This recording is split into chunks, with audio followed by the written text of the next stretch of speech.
M23 is a rebel group that has operated in the eastern region of the DRC since 2012. The group was formed by former members of the Congolese National Army, and were named after the peace agreement signed on the 23rd of March 2009.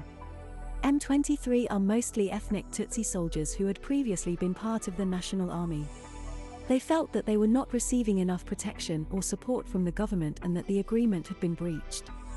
M23 controlled the northeast of Congo, including the city of Goma. Some of its members remain active and it is still technically a war zone today.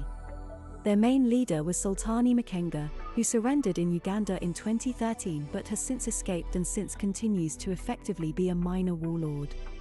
I think you have to be a truly gifted politician to become leader of a dangerous group like this. Inside one of the most dangerous nations on earth, and I don't think it is as simple as just labeling him as a war-hungry lunatic.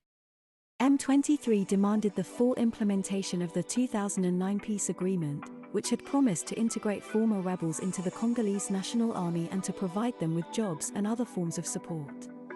This also included amnesty for former rebels, economic assistance for the Kivu region and release of political prisoners.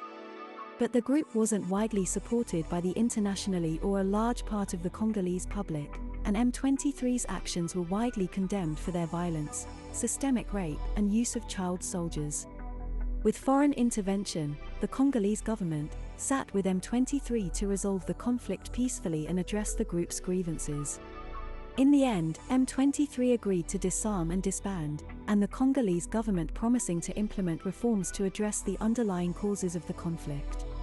I think mass society theory can be used to explain this because it says that groups that are alienated and discriminated against from the rest of society can resort to violence to regain a bit of control.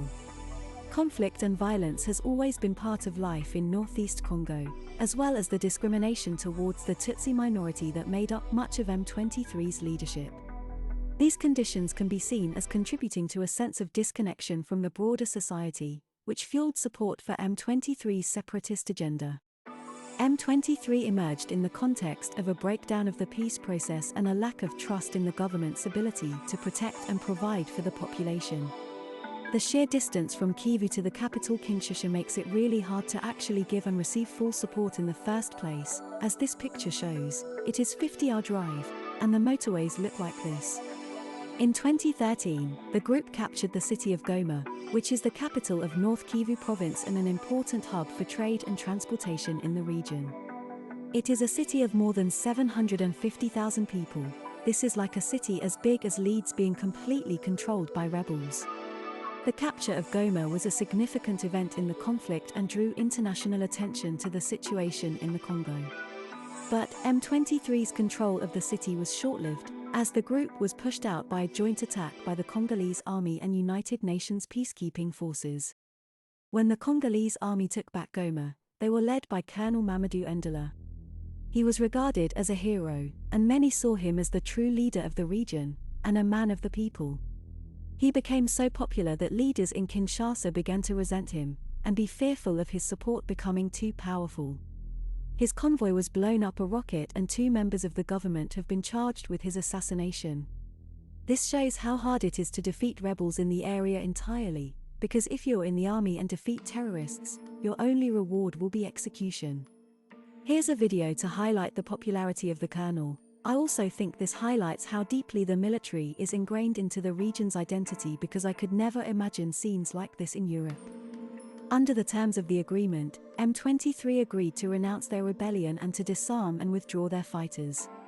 In exchange, the Congolese government agreed to address some of the group's grievances, including issues related to security, justice, and a political voice in the region. The government also promised to work to integrate former M23 fighters into the Congolese army and to pursue other measures to end the war. While the peace agreement was seen as a significant step toward ending the conflict in Congo, there were concerns about its implementation, particularly given the history of failed peace agreements in the region. The signing of the peace agreement was widely seen as a positive development in the ongoing efforts to promote peace and stability in the Congo. Bosco Ntaganda is a former Congolese rebel leader who was indicted by the International Criminal Court (ICC) on charges of war crimes and crimes against humanity. He was accused of committing these crimes while serving as a commander in various armed groups in the Eastern Democratic Republic of Congo, including the Union of Congolese Patriots and the National Congress for the Defense of the People. The charges against Ntaganda included allegations of murder, rape, sexual slavery, and the use of child soldiers, among other crimes. He was also accused of being responsible for a campaign of ethnic cleansing against the Hema ethnic group in eastern Congo. Ntaganda surrendered to the ICC in 2013 and was took to The Hague to stand trial. He was found guilty on all 18 charges against and was sentenced to 30 years in prison. He was the first person to be convicted of sexual slavery by the court and one of the highest-ranking officials to be brought to justice for crimes committed in Africa.